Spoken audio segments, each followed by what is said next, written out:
السلام علیکم۔ سوال: کیا بیوی کا دودھ پینا جائز ہے؟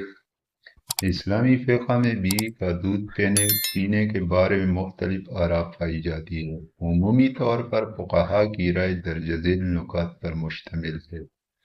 نمبر 1: جواز یا عدم جواز۔ احناف، مالکیہ اور شافعیہ کے نزدیک بیوی کا دودھ پینا جائز تو ہے، لیکن ناپسندیدہ یعنی مکروہ عمل۔ اس کی وجہ یہ ہے کہ عورت کا دودھ بچوں کی غذا کے لیے مخصوص ہے اور بالغ شخص کے لیے اسے استعمال کرنا مناسب نہیں سمجھا جاتا۔ حنابلہ یعنی امام احمد بن حنبل رحمۃ اللہ علیہ کے پیروکار کے نزدیک بیوی کا دودھ پینا حرام ہے۔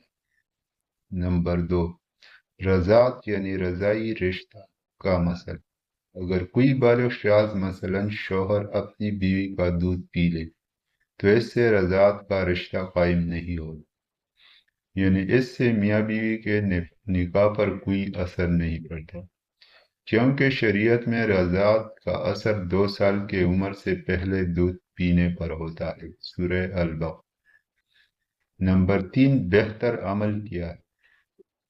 فقہا کے مطابق بیوی کا دودھ پینے سے اجتناب کرنا ہی بہتر ہے، کیونکہ یہ فطری طور پر بچے کی خوراک ہے اور غیر ضروری طور پر اسے پینا مناسب نہیں۔ نتیجہ: بیوی کا دودھ پینا اگرچہ سختی سے حرام نہیں، لیکن اسے ناپسندیدہ یعنی مکروہ قرار دیا گیا ہے، اس لیے بہتر ہے کہ اس سے پرہیز کیا جائے۔